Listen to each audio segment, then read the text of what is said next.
Mark Dolan is tonight's outsider. And breaking tonight, Ukraine has suffered 203 attacks carried out by Russian forces, prompting the ambassador to the UK to call for NATO to impose a no-fly zone over his country.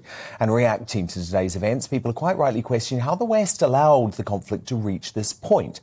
While our Prime Minister showed his Churchill spirit, Presidents Joe Biden and Emmanuel Macron have lost any remaining credibility on the world stage following their feeble approaches to fending off Putin. But weakness from the West has become endemic, with many politicians surrendering their principles and better judgment to the woke mob.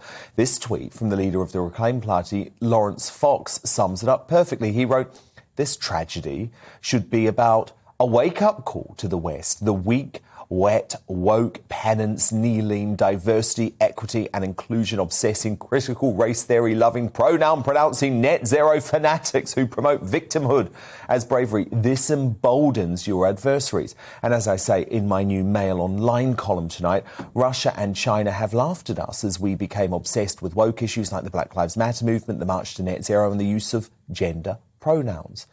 Well, Mark, with war now in Europe, do you think it's time we stop getting distracted by wokery, man up and get serious, because there's far greater horrors than being a little bit offended to contend with?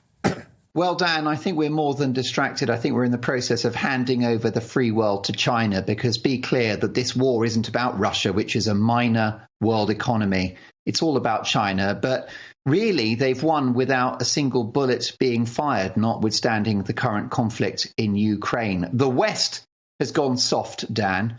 We are obsessing over pronouns, as you mentioned, and statues, desecrating and apologizing for our own glorious history, pursuing a ruinous net zero policy on carbon, which of course enriches countries like Russia, upon whom we are so dependent, certainly in Europe, particularly Germany, for gas. Don't get me started on the pandemic response, because that has been another triumph for China. Western countries have enfeebled themselves financially, and now we face a very tangible threat, not from a virus, but from bad actors like Russia, other rogue nations. Don't forget, terrorism hasn't gone away, Islamic extremism, and most of all, China. I mean, let me quote to you this amazing journalist and writer in America, Michael P. Singer, who's written a book about President Xi. And he writes down, over 2 years, the US squandered $16 trillion on its war on COVID, as coddled elites believed their world so secure they could afford these theatrics for a virus with a low IFR, which of course is an infection fatality rate, exhausting all our emergency funds and creating a vacuum into which barbarism has stepped. And here we are. Of course. And you're completely right to say this is not just about Russia, because imagine what Xi Jinping is thinking tonight, Mark. Imagine what he's fantasizing about in terms of Taiwan and his sick little mind. Oh, yeah. Well, he's salivating over taking Taiwan. That will happen in the near future, because the West has retreated, because we're just obsessed with ourselves.